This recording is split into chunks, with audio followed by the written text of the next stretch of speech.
bem, meus amigos, minhas amigas, neste tópico nós vamos aprender as regras de transição, uma delas, né? Vamos aprender todas, uma em cada módulo, e neste módulo nós aprenderemos as que eu chamo de regra de transição número 1. Então, vamos aprender regra de transição número 1, que é a regra de transição aplicável ao regime próprio da Previdência Social, com base no artigo 4º da Emenda Constitucional 103 de 2019. Então, vamos ver qual é a regra de transição número 1, que é aquela do artigo 4º da Emenda Constitucional 103 de 2019. Vem comigo. Muito bem. Vamos lá, pessoal. Esta regra de transição que vamos ver agora é a que eu chamo de número 1, ok? É a minha terminologia. E é a do artigo 4º da Emenda Constitucional 103 de 2019. Vamos lá. Regra de transição número 1. Vamos ver. Artigo 4º da Emenda Constitucional 103 de 2019. O servidor público federal que tiver ingressado no serviço público em cargo efetivo até, no máximo, até a data de entrada em vigor da Emenda Constitucional 103 de 2019, vocês já viram, né? 13 de novembro de 2019, poderá aposentar-se voluntariamente quando preencher cumulativamente, ou seja, todos os requisitos que vamos ver a seguir. Então vamos lá. Eu vou trazer para vocês quais são os requisitos para a regra de transição número 1, para poder se aposentar aqui no regime próprio de Previdência Social. Vamos a ela. O que diz a regra de transição número 1? Que todos esses requisitos devem ser preenchidos cumulativamente. Ou seja, né? Vamos lá. Tem que ter 56 anos de idade, pelo menos 56 anos de idade, ser mulher, e pelo menos 61 anos de idade, se homem, observado o disposto no próximo slide. Então, além desses requisitos de idade, nós temos aí o aumento dessa idade no próximo slide, que eu já mostro para vocês. Mas vamos começar por aqui. Além disso, tem que ter, segundo o artigo 4º da Emenda Constitucional 103 de 2019, tem que ter 30 anos de contribuição se mulher e 35 anos de contribuição se homem. Além disso, tem que ter 20 anos de serviço público efetivo, tem que ter pelo menos 5 anos no cargo efetivo em que se dará a aposentadoria e ainda um requisito mais, tá? Para poder aí ter direito a esta regra de transição. Tem que ter a soma, o somatório da idade com o tempo de contribuição, ou seja, somando a idade com o tempo de contribuição, incluídas as frações, tem que estar equivalente aí a 86 pontos, se for uma mulher, ou 96 pontos. O que são pontos? É o resultado da soma da idade com o tempo de contribuição. Tem que ter 96 pontos se for homem. Observado, disposto no próximo slide. Por que eu coloquei observado, disposto no próximo slide? Porque o que está aqui é a regra que foi trazida pela Emenda Constitucional 103 de 2019. Só que tanto esse requisito de idade, aqui em cima, o primeiro, quanto este último aqui, que é a pontuação, ele sofreu alterações nos anos subsequentes. E vamos ver como ficou hoje. Então, por hora, quando foi publicada a Emenda Constitucional 103 de 2019, exigia esta idade, exigia esta pontuação, que hoje já temos uma alteração, vou mostrar para vocês, e esses outros 3 requisitos, que não foram alterados. 30 anos de contribuição se mulher, 35 anos de contribuição se homem, além dos 20 anos, pelo menos, no serviço público e pelo menos 5 anos no cargo efetivo que se dará a aposentadoria. Mas, além disso, tem que ter uma idade mínima homem e mulher e tem que ter uma pontuação mínima homem e mulher. Como é que ficou hoje, né, nesse momento que estamos gravando a aula, em 2024, a pontuação tem acréscimo, né? Quando a reforma da Previdência foi publicada lá em 2019, esses eram os valores originais. Mas como é que está hoje em 2024? Vamos ver. Olha só, dentro da regra de transição número 1, a partir de 1º de janeiro de 2022, ou seja, já passou, então, o que vale agora, a idade mínima passou a ser 57 anos de idade se mulher e 62 anos de idade se homem. Então, veja, agora parou. De 1º de janeiro de 2022 para frente, que é o caso, travou 57 anos para a mulher, 62 anos para o homem, igual ao regime geral. Então vejam, estes 56 para a mulher viraram 57 e estes 61 anos de idade do homem, né, viraram 60, aqui, perdão, os 57, 6 anos da mulher viraram 57 e os 61 anos do homem viraram 62. Então veja, então mudou já o primeiro requisito, tá bom? Vamos para o próximo slide novamente. Além disso, a partir de 1º de janeiro de 2020, aquela pontuação que era de 86 pontos para o homem e 96 pontos para as mulheres, lembrando que pontuação é somar idade com tempo de contribuição. Se tiver, por exemplo, 60 anos de idade e 30 anos de contribuição, tem 90 pontos. Soma 60 mais 30. Se tiver 65 anos de idade, 35 anos de contribuição, aí você soma 65 mais 35, né? 100 pontos. Então veja, o ponto nada mais é do que a soma da idade com o tempo de contribuição exigido para aquele momento. Então vamos lá. A partir de 1º de janeiro de 2020, aquela pontuação original, que era 86 pontos para a mulher e 96 pontos para o homem, ela sofrerá um acréscimo a cada ano de 1 ponto até atingir o limite de 100 para a mulher. Então a mulher, que é 86, vai sofrer um acréscimo de 1 ponto por ano até chegar em 100, né? E no caso, deixa eu colocar aqui, mulher. E no caso do homem, era o 96, só que a partir de 1º de janeiro de 2020, ganha 1 ponto por ano e só vai parar quando chegar em 105 pontos. Então olha que interessante. Mulher era 86.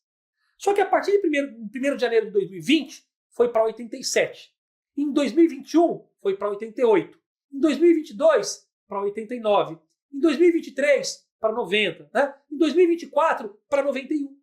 Então vejam, 2020, 21, 22, 23, 24. Já houve 5 aumentos de 1 ponto por ano. Ora, né, de 2020 a 24, tivemos 5 aumentos. 20, 21, 22, 23, 24. O que era 86, agora são 5 pontos a mais para a mulher. 87, 88, 89, 90, 91. Então a mulher em 2024 precisa de 91 pontos. Em 2025, 92 pontos. Em 2026, 93 pontos. E vai aumentar até chegar em 100. Tá bom? No caso do homem, o homem era 96 pontos. Só que em 2020 adiante aumenta 1 ponto por ano.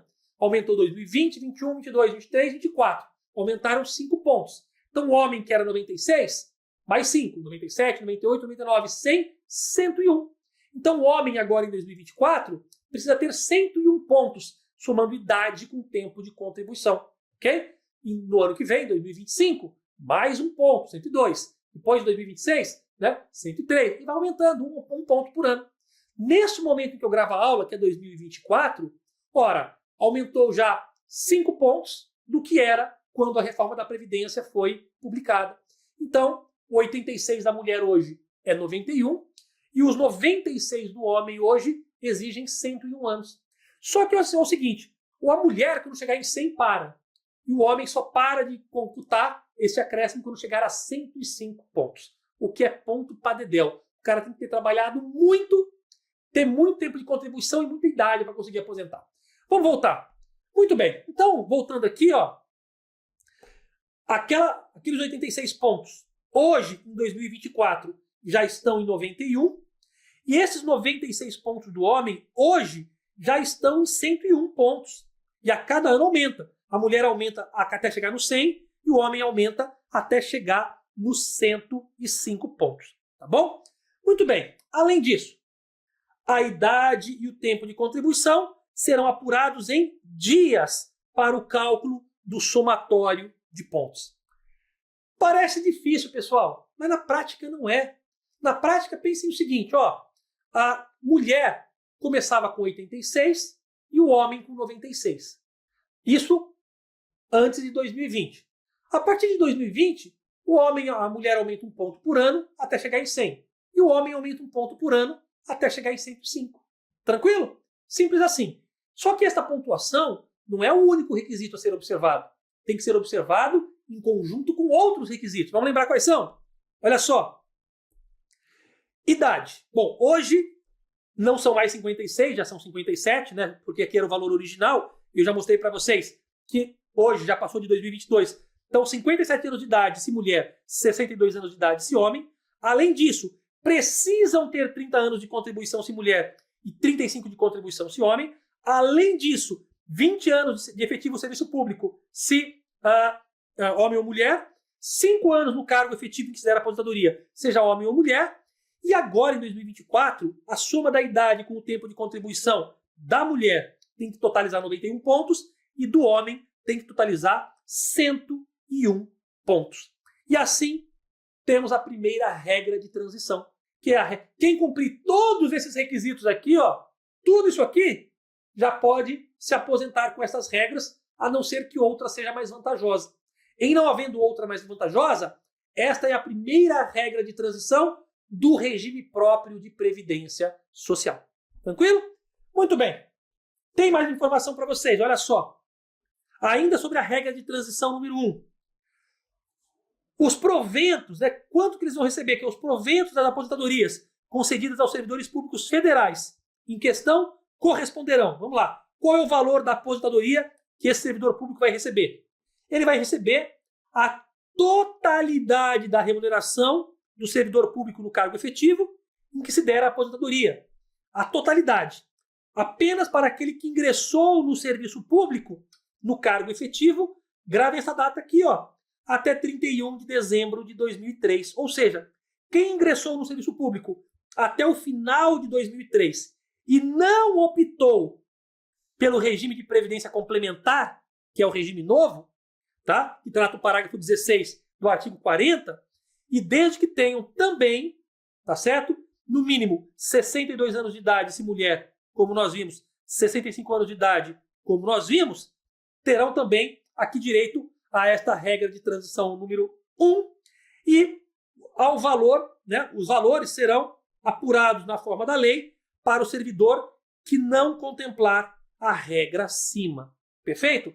Então veja, para o servidor que completar 62 anos de idade se mulher, 65 anos de idade se homem, o valor dos proventos de aposentadoria deles será integral. Se eles ingressaram no serviço público, né, antes de 31 de dezembro de 2003. Mas se eles ingressaram no serviço público depois dessa data, aí vale as regras que nós já estudamos. Mas, né, se ele ingressou no serviço público dentro do período até o final de 2003, aí neste caso, pessoal, ele vai ter direito à sua aposentadoria integral. A não ser que ele, mesmo tendo ingressado no serviço público antes de 2003, que é o meu caso, tenha optado pelo regime de previdência complementar, que também é o meu caso, tá bom? No meu caso, eu poderia ter optado pela aposentadoria integral, mas eu optei pelo regime atual de previdência complementar, porque fazendo todas as milhões de contas que eu fiz, né, tornar-se-á mais vantajoso o meu benefício, minha aposentadoria será maior e melhor do que seria se eu aposentasse com a aposentadoria integral do cargo, tá bom? Isso, né, cada caso é um caso, para cada um fez os seus cálculos. Então, para mim, eu sou um exemplo claro de que sou um servidor que ingressou no serviço público antes de 31 de dezembro de 2003 e ainda assim eu optei pelo novo regime. Portanto, para mim se aplicam as regras gerais estudadas. Mas para quem é antigo e não optou pela regra nova, aposentadoria integral, tá bom? E para os demais, né, as regras aí apuradas na forma da lei. Tranquilo? Mais uma informação para vocês. Até que lei discipline o cálculo dos benefícios do regime próprio. Então, como é que ficou o servidor que não utiliza a aposentadoria, não tem direito à aposentadoria integral? o que optou pelas novas regras ou que ingressou a partir de 2004? Vamos lá. Neste caso, o valor da aposentadoria, como vocês já sabem, corresponde a 60% da média aritmética que vocês aprenderam, definida no parágrafo 1º do artigo 26 da Emenda Constitucional 103 de 2019, né? Que é pegar os valores que foram utilizados como base de contribuição de julho de 94 até o valor presente, traz todas para o valor presente de forma atualizada, faz uma média aritmética entre elas, sempre limitada ao teto do regime geral, e aplica 60% sobre este valor, acrescidos de mais 2% para cada ano de contribuição, que seja homem ou seja mulher, tenham acima de 20 anos de contribuição. Então, quem não tem direito àquela integralidade, que é o salário integral do servidor ativo, né, no momento da aposentadoria, ele vai ter essa regra aqui, ó, 60% daquela média, mais 2% para cada ano de contribuição acima de 20 anos. Tranquilo? Então, essa é a regra, ó, com acréscimo de 2% para cada ano de contribuição que exceder 20 anos de contribuição. Então, você pega 60% da média, acrescenta 2% para cada ano de contribuição que exceda o tempo de 20 anos de contribuição. Então, temos aqui as duas regras. A regra do servidor, que eu chamo de servidor antigo, né, que ingressou no serviço público até 31 de dezembro de 2003, que vai ter o salário integral. E temos a regra do servidor que ingressou no serviço público após a 31 de dezembro de 2003, né, ou mesmo antigo, que optou pelo novo regime. E aí as regras são essas daqui mencionadas. Beleza? Vamos seguir. Mais informação sobre a regra de transição número 1.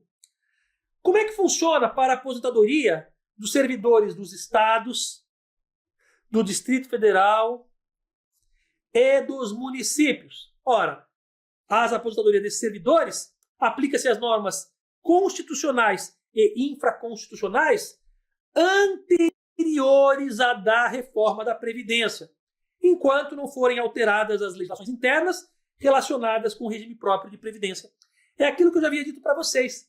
No caso de servidor dos estados, do DF e do município, o que a Constituição, o que a reforma da Previdência diz? Diz o seguinte: para os servidores dos estados, DF e municípios, as suas aposentadorias serão calculadas nas formas anteriores à reforma da Previdência, segundo as normas constitucionais e infraconstitucionais anteriores à reforma da Previdência, até que a legislação seja atualizada.